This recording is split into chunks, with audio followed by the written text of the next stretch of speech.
the Bad Wolf Corporation. And in Rose's weakest link, as character, Roderick, that she's been sort of befriending, he's kind of a scumbag, mentions that this is all part of the Bad Wolf Corporation. We get a very rare flashback to previous episodes of all the mentions of Bad Wolf throughout the adventure, and it's here when it clicks. Oh my god, this means something. This is important. How is this word following us through space and time? How is this even possible? What's going on? What is this? What is this? I don't understand.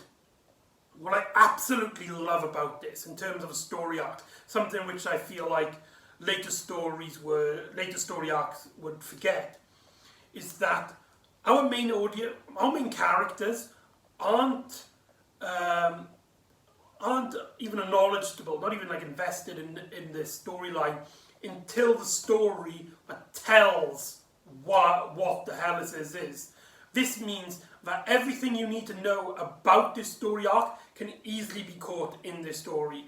Sure, it would help to watch the other stories and see all those small little Bad Wolf memes in the rest of the other stories, but you don't need them. They don't discover the Bad Wolf in the long game and then spend the rest of the series in different episodes wondering, where's the Bad Wolf? We're gonna keep building this up and wait until the final episode. No, it tells it in the story about its telling, and that is just so greatly compact, and despite it being a story arc, it still is a great self-contained adventure here. And we get a really intense scene. Jack, let's talk about Jack's scenes, because we haven't talked much about Jack in this story. He's in this this game show where where these two robots redress him constantly. It's like I don't know what it's referencing, if it was based off a real show or not. I presume so, because the other two are based off real shows, but I don't recognise it personally. And each time they get rid of the clothes, they disintegrate the fabrics, leaving Jack completely naked, leaving to some of the best humour, with Jack going, "Am I naked in front of a million viewers? Ladies, your viewing figures just went up." And Jack here is just such a phenomenal character. What I really like about Jack in this story is that what makes him such an interesting character here is never the big moments, like his great humour and his action-packed scenes. Those are great and all, but what makes his character great in this story is just those little moments. After breaking out from his game show, after he's been hiding a weapon up his bum, which would funnily enough be a recurring theme with Jack, he just loves shoving things up his bum. Jack the Bum Snatcher. God, it's really disturbing to think, John Barrowman hiding things up his ass. It's pretty funny. And he escapes. He takes clothes. I love the line where he's like, "Nice meeting you, ladies. The pleasure was all mine," which is all that matters in the end. But when it comes to Little Moment, it's mainly between him and the Doctor. There's a fantastic moment where the Doctor's trying to break into this terminal, and then he starts pulling out the casing, and Jack, without even hesitating, it's just a small scene, but it shows the relationship between the Doctor and Jack, and how they're so highly friendly with one another. And as the Doctor's pulling it, and right off, without even saying a word, without even hinting at each other, Jack automatically goes up and helps him pull the case in, and we have loads of small moments like that. They're trying to track down Rose, with the Doctor, Linda, and Jack tracked her down to the weakest link, and Linda is like, "Oh God, you've got to get her out of there. She's with the android." So they're chasing. And what makes the weakest link segment so terrifying, so horrifying, is that we know that Rose is from modern day, and she's playing a game not only about trivia, but trivia from the far distant future. She only has a handful of information about future events from her point of view, and so we as an audience viewer knows that she is going to get at least most of the questions wrong. So we are sweating with her as it comes to like the final round, and part of me wishes that this bit was actually a little bit longer, a little bit extended. I always love scenes like this, but yeah, it's so intense, and Rose loses, and Jack, the Doctor, and Linda comes through the door, and Rose runs towards them before the android vaporizes her. Rose is dead. Hooray! Let's talk about Rose in this story. Throughout the majority of the adventure, she actually has very little to do until the last half of the last episode. But in part one, in Bad Wolf, she's in this game show, and then when she's evaporated, then she's kind of like a non-entity. But so our character of her, our personal opinion on her, is based solely on her reaction in the games, and she is insufferable. Sure, fair enough. She doesn't know that these games are going to murder people. Fair enough, I understand that. But she's laughing, she's giggling, and she's taking the mick out of all of the other contestants. And, like, I get it, you know, she doesn't understand the seriousness of the situation.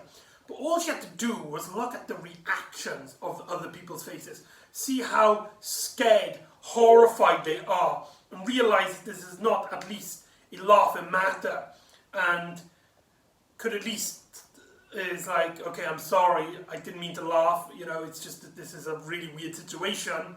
No, she just constantly is just giggling to herself, laughing at the fact when other characters get it wrong, and, you know, it's just such painful to watch, because she's supposed to be a character that we're supposed to follow. Russell T Davies named her like the perfect companion, that she is this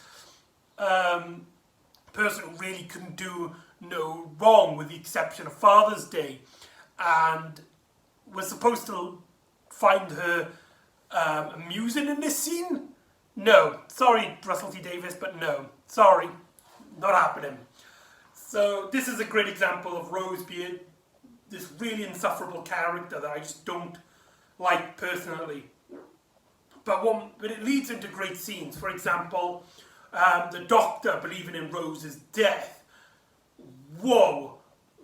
These scenes are so intense.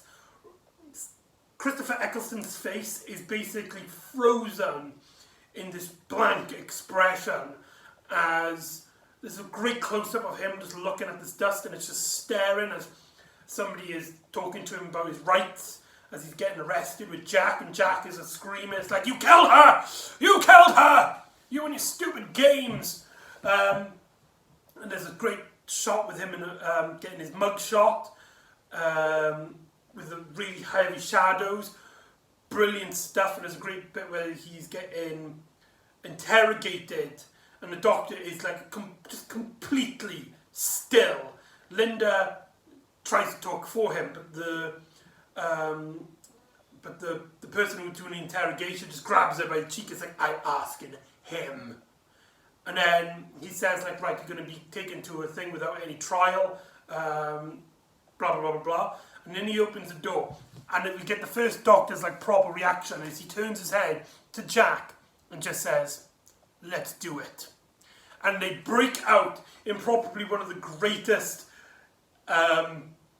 breakout scenes in any Doctor Who. It's very short, but my God, do you remember it? Because it's just so intense. You could just see Jack being this action man, this like really strong bodyguard for the Doctor. He's just standing there like in the middle of the cage as Jack breaks through the door and attacks all the bodyguards. It's a great moment where a bodyguard just runs up to the Doctor and the Doctor just throws him to the wall. That, and then he gets Jack's gun and goes through the elevator. The Doctor is pissed. He's going to get answers. He's going to get what he wants. And there is nothing, I repeat, nothing that is going to stop him. Apart from the fact he won't use guns. But nobody else knows that. So he goes up to floor 500, which is now the behind the scenes of all of these game stations, where we meet these characters who are basically, they treat this world as if like they're just doing their jobs, you know, running these television programs, letting it out to the world. And they have this really disturbing woman who's been blind all her life, and she's connected to the computer system since the age of 5. And all she does is really mumble to herself with numbers and stuff. And she seems to be cracking up. Earlier on in the story, these two characters, this man and a woman, who, they are very small roles, but they're likeable enough that we are intrigued with them with their small little relationship. They have like a fling going on. So we connect with these characters just a small bit, just enough for us to care when something bad happens to them. And they talk to this woman, I can't remember what she's called, and say like, right, we have intruders in here, we have people in the games that shouldn't be in the games. And she's just like, there is no intruders, continue your work. There is no intruders, continue your work. And then she blocks somebody off from a teleporting room. So something's off, something's odd there. And she warns that there's going to be solar flares in like a certain amount of time. And the Doctor's trying to, originally it's like, who are you? What have you done with Rose? Who killed Rose? And this character is like, the male character is like, she can't actually hear you. And the Doctor just, I love the bit where he asks him, are you going to shoot me? And the Doctor's just like, what do I do with a gun? And just throws the gun at him. Like, this is actually like this is a real gun. And the Doctor just gives it to him because, you know, he won't use it.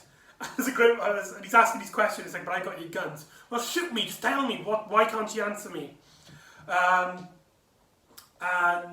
the Doctor is working his thing out as Jack goes into this room that was locked, finds the TARDIS, and looks at something on the scanner and is like, hold on, what? What? As the solar flare hits, basically the powering down, and all the technologies basically off for a little bit. It's described like Earth gets repeats, it's nothing harmful, nothing new. And then this girl, the girl that's connected to all of this wiry stuff, chants for the Doctor. It's like, Doctor, my masters, they fear the Doctor. I was the one who brought you here to defeat my masters.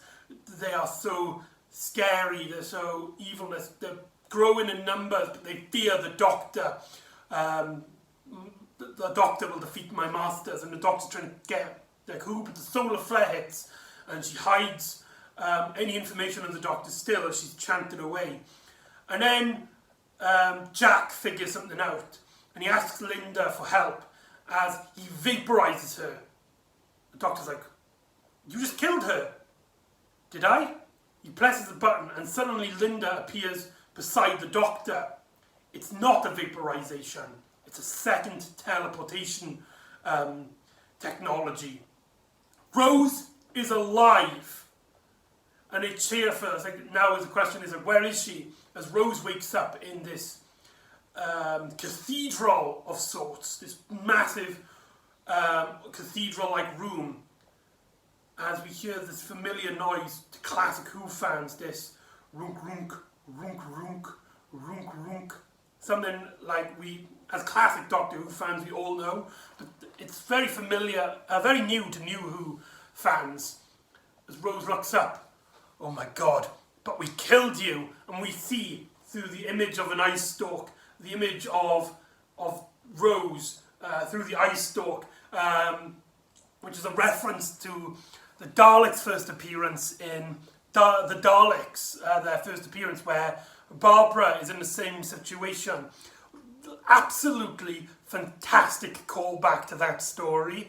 Great little reference. You don't need to know that reference, but knowing makes that scene just so much more effective, and the build up to the Daleks is so well handled here that, you know, a great example is also with the music.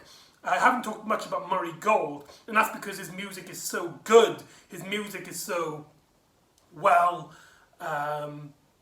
established that it's kind of easy to forget that his music isn't helping with the story, and we're not just getting invested purely on our own.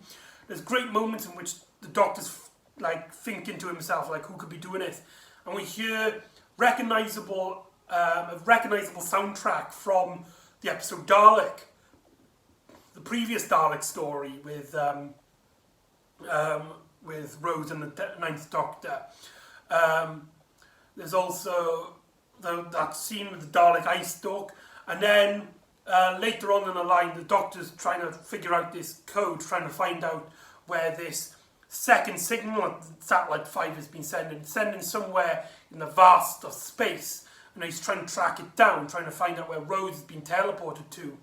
And the woman who's connected reveals that she is working with the Doctor and tries to give out code of the base of where these creatures are. And the Doctor's like, no, there's no solar flare, they will be able to see you. And she gets vaporized and she gets teleported to the Dalek ship in this absolutely gorgeous shot. Joel Ahern's directing, just inspiring, just absolutely inspiring. And she gets up and she is like, my masters, we're finally here. And you see in the background the reflection of a Dalek, but it's distorted, and really you only get to see like the bottom half with the bumps. So iconic, like we instantly recognize it, and it's that little build up to their first appearance. It's that build up to their eventual reveal that is so awesome. It's a shame then that it was spoiled in the Next Time trailer, because their full appearance, like the group of them, is still in the Next Time trailer shot. So annoying. We could have had a fantastic surprise, equal or even greater than Earthshock, but sadly it was spoiled before the episode could air. Maybe for new audience members, who just, get rid of the covers, don't tell them anything about Wikipedia or anything, and fingers crossed that they kept the secret. That would have been really nice to witness, to watch that for the first time. That would have been really cool. As the Doctor tracks the location through a viewfinder of space, which is empty, but the Doctor's like, this is what this ship does, this is what its second system does. It hides whatever's out in space. Let me just turn it off. And then he sees a Dalek ship. And then another, and another, and another, and another, and another, and another, and another, and another, and another, and another. There are thousands upon thousands of Dalek ships, with thousands of Daleks in each one. And what makes this powerful as well is that earlier on in the series, we've seen what a single Dalek can do. A single Dalek can wipe out almost an entire civilization on its own. And now the Doctor has to cut up with thousands of them. And there's this great moment where the Daleks then communicate with the Doctor.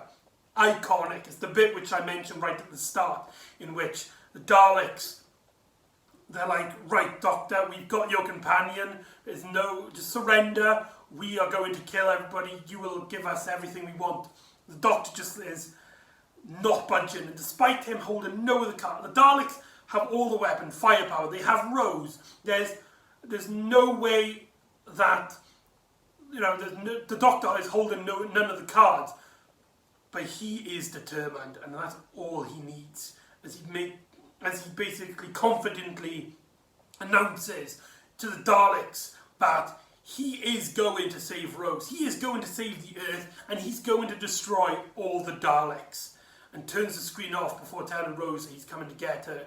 As the Daleks get prepared for battle, that's our cliffhanger. What's really great about this cliffhanger is that it can be interpreted in multiple ways. One viewing is that the cliffhanger is of how is the Doctor going to do all this. He is weak, he's vulnerable, and he's basically, maybe without even thinking about it, has egged the Daleks on, and so he's basically set an entire army against himself. But there's also another way of viewing this. This isn't a cliffhanger for the Doctor. This isn't a cliffhanger for Rose. This isn't a cliffhanger for the humans on the space station. This is a cliffhanger for the Daleks. We as an audience viewer know that he's going to save the day. He's going to stop the Daleks. He's going to save Rose Tyler. But we don't know how. And the Daleks are absolutely terrified by this. They are panicking. They're worried. They have no idea what they're going to do as the Doctor is heading to save Rose. This is the cliffhanger for the Daleks. And it's played, oh hell, fantastic. Just, absolutely fantastic. I can't describe how amazing this cliffhanger was. This amazing, it's just so, it gets you so invested. It's crazy. It's absolutely crazy. It's 10 out of 10. Just, I can't describe it. It's just so good. And part of the way, the second part also does some really great little moments to build up on this cliffhanger.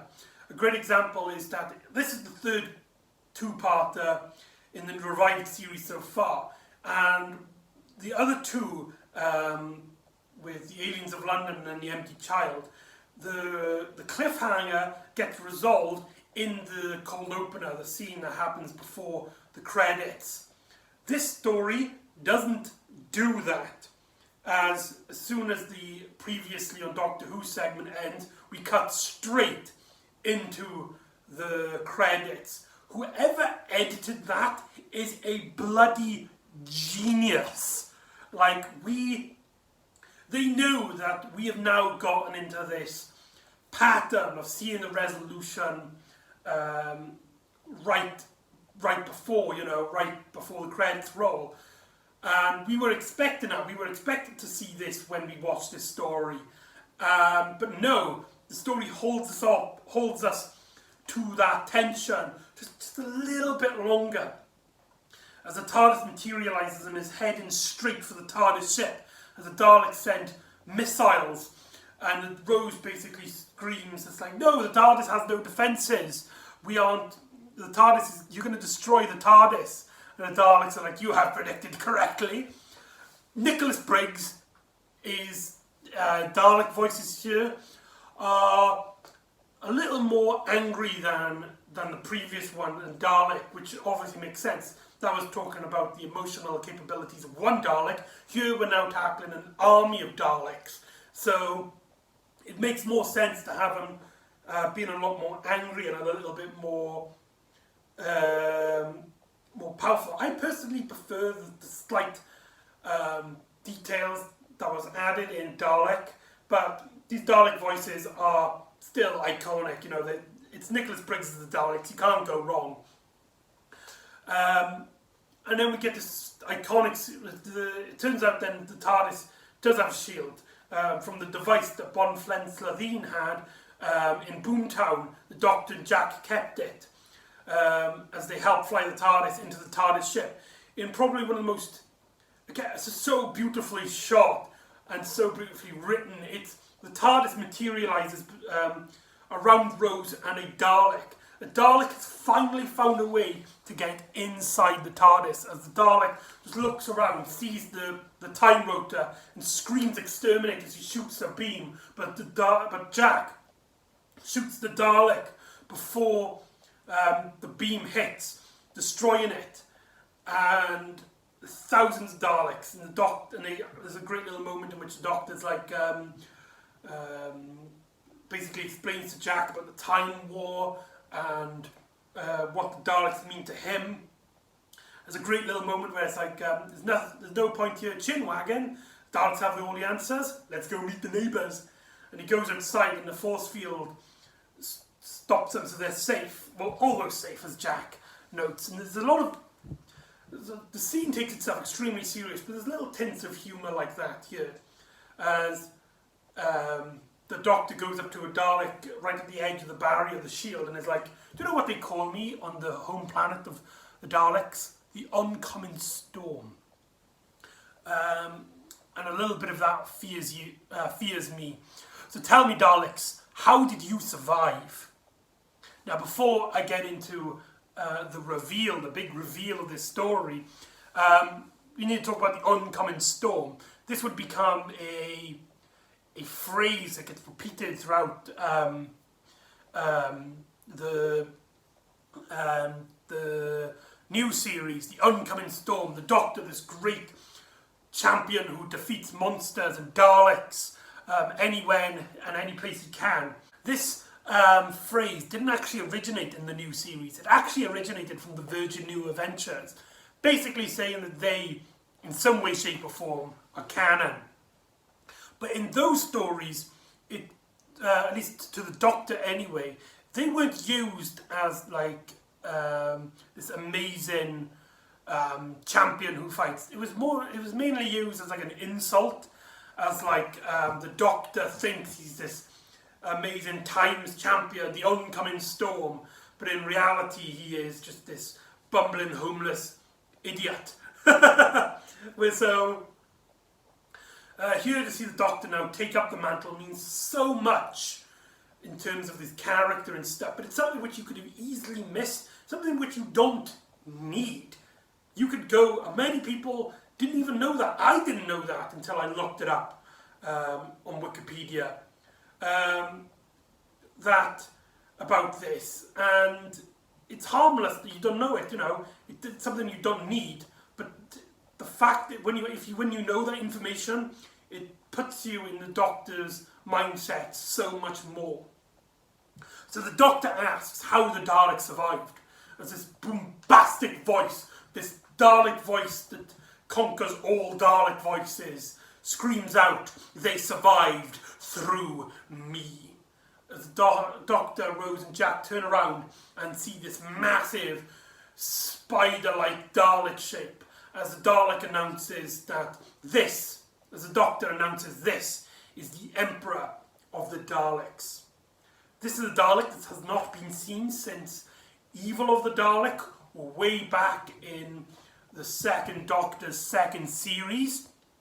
So we're going way back, and I think it's supposed to be a different Dalek because the characterization is all wrong, but it's still really cool that we got an Emperor of a Dalek, and the design is just so iconic. In fact, you've got it there, really cool stuff. And what makes this design so inspiring is that the Dalek mutant is actually visible. There's a glass casing and the Dalek stands upright, it's tall, and it can like stare you down with this evil motion on its eye, and the Doctor, and it explains that like it survived through me. I rebred Daleks out of dead human cells, making them half human, and the Daleks come up with the concept of worship, and the Dalek and the Emperor of the Dalek basically proclaims himself a god of the Daleks. These Daleks have gone insane. They hate their own flesh. and they've been stuck in space for thousands of years with this massive plan that has spanned hundreds upon hundreds of years, ever since the long game. And it's time to finally act because the Doctor is getting involved. And Doctor quickly leaves. It's like, right, we're going. And he leaves the Daleks with this nice smug. It's just, again, inspiring, just absolutely inspiring. As we then cut inside the TARDIS, where you hear the Daleks screaming, shooting. They've gone mad. They're like, exterminate. And you can also hear one of them shouting, worship, worship him, worship him. And the Doctor's just holding his head silently to the door. He is weak, he is defenseless, he has no idea, he's fed up, he doesn't know how he's going to take this. So he takes the TARDIS back to the space station, to the game station, and like there's just so much to talk about. Just go watch it, that's the main thing. I don't think I've got a lot of time to talk about all the stuff I want to, so I'm just going to summarise for the rest of it. Let's talk about the humans and the Jack element, as actually the Doctor sets up this delta wave, this device which will destroy everything in its path, and the Doctor sets up, and then the Doctor starts setting it up, and so Jack, to try and buy him some time, goes downstairs where all of the surviving humans of the games have been evacuated, and Jack is like trying to set up this army, only getting a handful of people, and stating, it's like, right, be quiet, the Daleks are going to head up, they won't head down, but that doesn't guarantee your safety, so be quiet and pretend like you're not here. Jack goes up and tries to shoot as many Daleks. The body count, the directing, the shots in the corridors, when we see the Dalek silhouette, shadow first, and then the Dalek comes into the corridor. When they're shooting the Daleks, and the bullets have no effect. They manage to blind one of the Daleks, and that's it. That's all the humans can do. They don't even slow him down to a large extent, as they each just get murdered upon murdered. And Jack is the last man standing in this group, as he communicates with the Doctor, asking where Rose is. We'll talk about Rose in a bit now. And the Emperor of the Dalek gets into this communication and is like, tell him, Doctor, tell him that there's any chance that the delta wave will work, but there's no chance of refining it. It will kill everything in its path, which will include all of Earth. If he kills the Daleks, he kills all of the humans. The Doctor is left in a similar situation he was at the end of the Time War. Even having like a box-shaped device, very similar. It's basically like a picture-on-picture event. Obviously, we didn't know that at the time until Dave the Doctor, but we knew that the Doctor was the one who pulled the trigger to ending the Time War. And the Jack is like convinced, like, right, you sent Rose home, she's safe, set it up. Jack is the last man standing, and he just dies. He dies with the rest of the humans, and despite he does get no giant speech, he doesn't get to take down a single Dalek. He dies with the rest of them, showing just how threatening the Daleks are. They're just such an unstoppable force. A great example again with this is with Linda, as she is basically put in this small room with a viewfinder of the map, so she can communicate with everybody and tell them where all the Daleks are. There's a great moment where she sees Daleks going up, trying to head up to the floor 500, but there's a handful of them that go downwards to the bottom of the space station and just murder every human that's on the lower decks. They were innocent. They were not in any way interfering with the Daleks' plan. They were completely pointless deaths, but the Daleks killed them because they found out that there were other creatures on this platform that weren't Daleks. The purity complex means they just kill these innocent people just so they can keep the Daleks pure. And a handful of Dalek ship heads to Earth and just nukes Earth, killing almost everybody on Earth. Just ending it, just, this is the end of the world. And Linda is caught up, the Daleks attract her, and as one of them gets this beam device shoved in the door. And I really love this scene. Joel Ahern actually has stated this scene is his favourite piece of directing he's ever done, in which Linda is there, she's waiting for the Daleks basically to come in, and then suddenly she feels like something is happening behind her. She looks outside the window and she sees these Daleks fly up to the window, and in silence, because there's a window there, you just see one of the Daleks lights light up as if it's saying exterminate, but we don't hear anything. And then zap, and Linda is flown into space, killing her. And the Doctor's reaction, he doesn't say a single word, but we feel all the emotions. Christopher Eccleston is at his A game here. There's a lot of scenes in which there's no dialogue, but the way Christopher Eccleston holds himself, the way his facial expressions say so much than any dialogue could ever say. So let's go to the Rose segment as she's helping the Doctor out, and she is stating it's like, right, why couldn't we go back in our own timeline? And the Doctor explains, but the Doctor is trying to work something out and puts his head down, and then he's like, Rose, you're a genius. Maybe we could do it, we could change time. And then we get the soundtrack cue from Father's Day, almost implying that yes, the Doctor is thinking about changing time. And they go in the TARDIS, and there's all rushing, the Doctor's being flamboyant like he usually is when he's excited. And he tells Rose to hold his button, and he leaves the TARDIS to be like, right, I need to power something up in the game station, won't be a minute. He runs up the TARDIS heroically, and then he just stops as the music stops. He turns around, he gets his sonic screwdriver, he activates it, and the TARDIS dematerializes as Rose is sent back to 2006. The Doctor has left Rose and the TARDIS. That he sees no way out. He's given up the TARDIS just to save Rose, just to save one person that he can.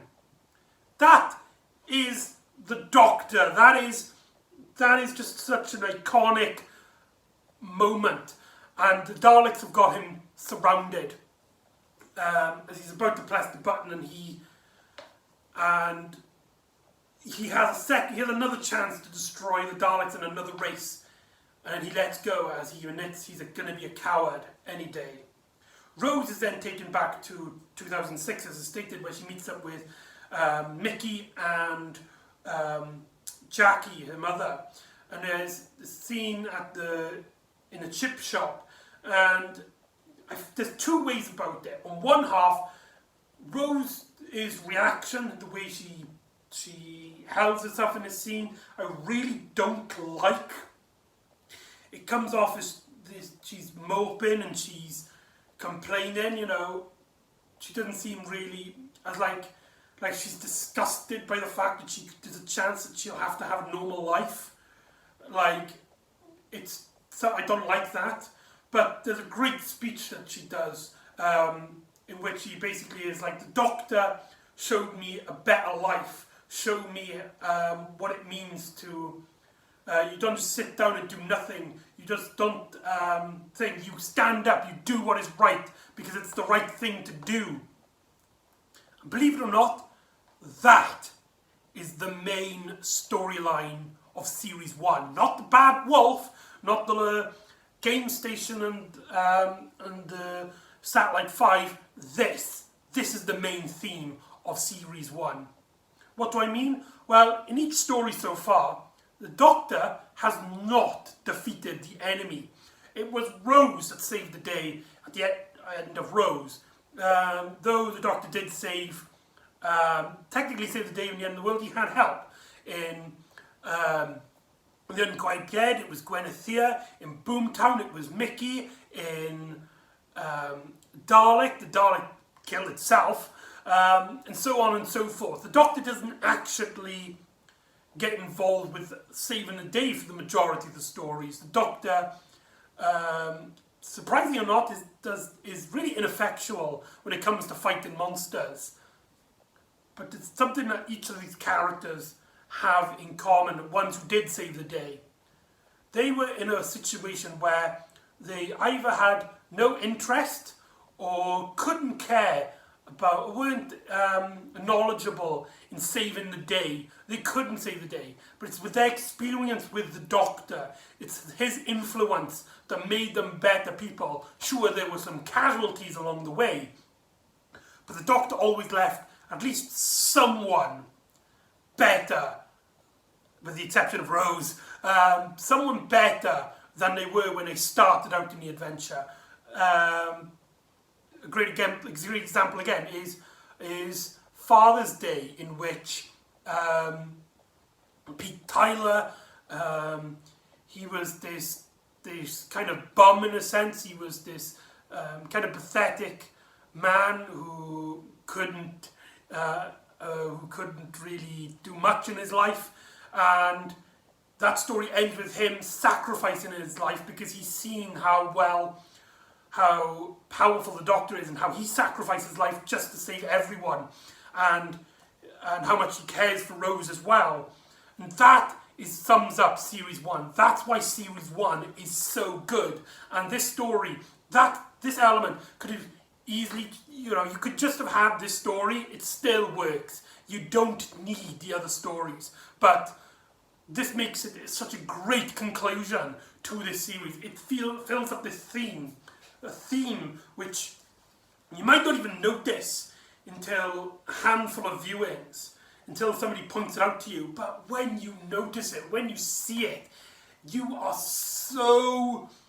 It just puts your respect for Russell T Davies, the producers, the writers, the directors, everyone working on this, so high that, it's hard to believe that people made this. This isn't made by some god. This was made by some strange man from Cardiff. Like, how is this possible?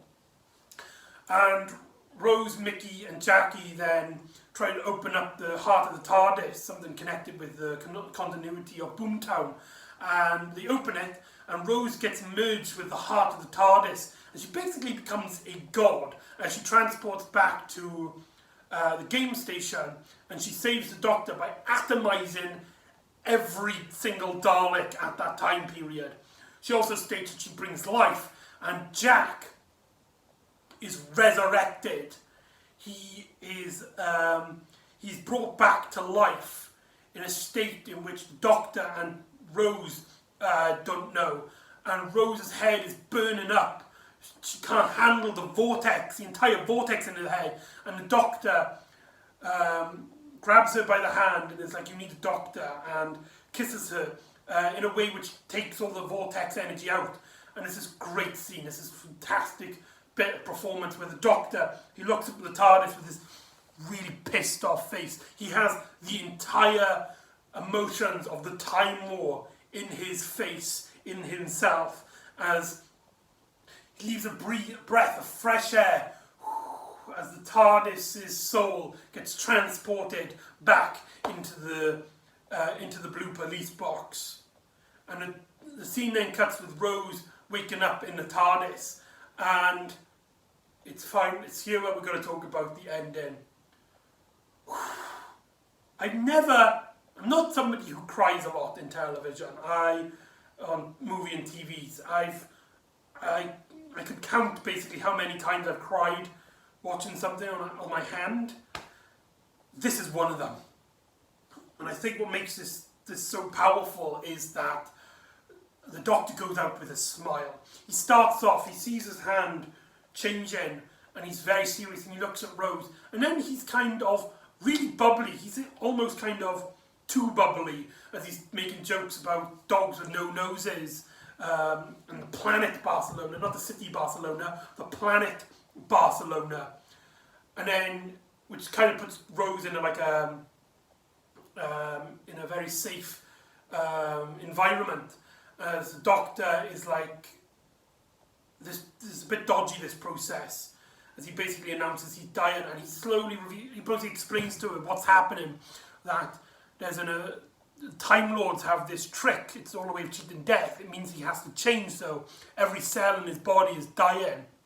We get his final words, which in which he states that Rose is just amazing, this amazing person that's helped him through his grieving and his stuff, and he basically announces like he was a good man, he did good, he justifies all of the pain and suffering now, he sees himself as a good man, as he bursts himself into flame and turns into the most handsome Doctor yet, David Tennant, who does a little joke.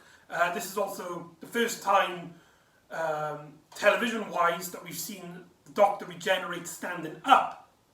Actually, I tell you what, the War to Ninth was done standing up.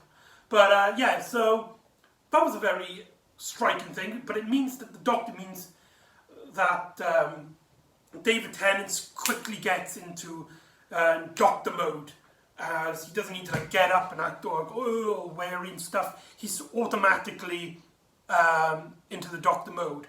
And there you go, that's the final appearance of the Ninth Doctor in Bad Wolf and Parting of the Waves. Overall, this is mastery over technology of the camera and the written page.